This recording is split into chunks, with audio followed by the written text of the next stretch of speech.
तब चंद्रगुप्त ने अखंड किया। फिर अपनी कलम के दम पे उसे भीमराव ने बुलंद किया।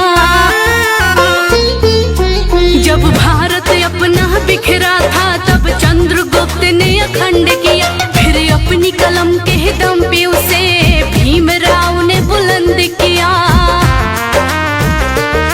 उस देश के कुर्सी पे अब तो ऐसा ठग है बैठा।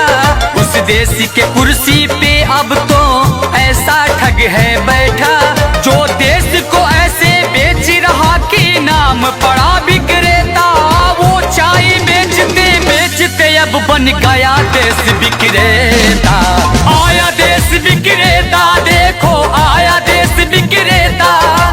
आया देश विक्रेता, देखो आया देश विक्रेता।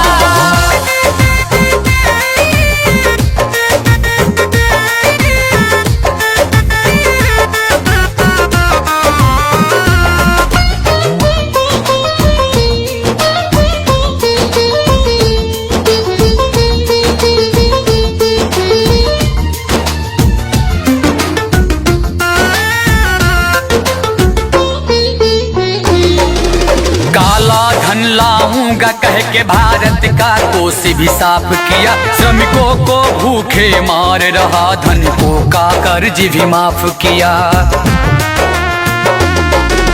काला धन लाऊंगा कह के भारत का कोष भी साफ किया। श्रमिकों को भूखे मार रहा, धनिकों का कर्ज भी माफ किया। धनिकों का कर्ज भी माफ किया। धनिकों का कर्ज भी माफ किया।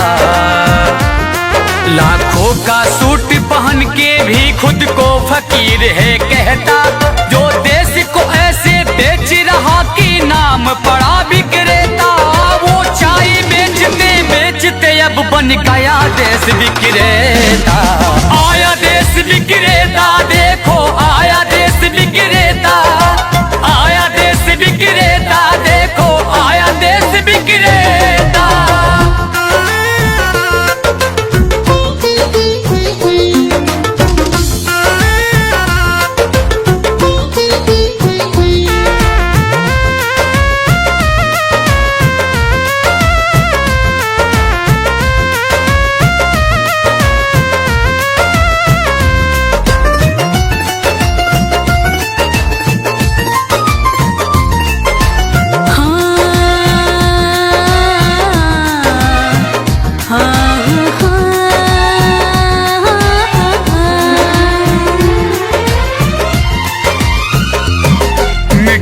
तो उसके जूते का कैसा है स्वाद बताती है। जब जब चुनाव हो तब उसको माँ की याद आती है। मीडिया तो उसके जूते का कैसा है स्वाद बताती है। जब जब चुनाव हो तब उसको माँ की याद आती है। माँ की याद आती है। माँ की याद आती है। किसी का संग दिल पति है तो वो किसी का मतलबी बेटा। जो देश को ऐसे बेच रहा कि नाम पड़ा विक्रेता। वो चाय बेचते बेचते अब बन गया देश विक्रेता। आया देश विक्रेता, देखो आया देश विक्रेता।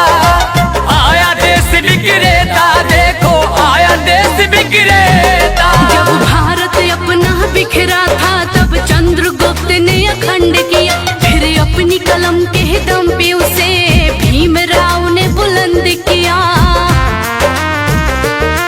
उस देश के कुर्सी पे अब तो ऐसा ठग है बैठा। उस देश के कुर्सी पे अब तो ऐसा ठग है बैठा। जो देश को ऐसे बेच रहा कि नाम पड़ा विक्रेता।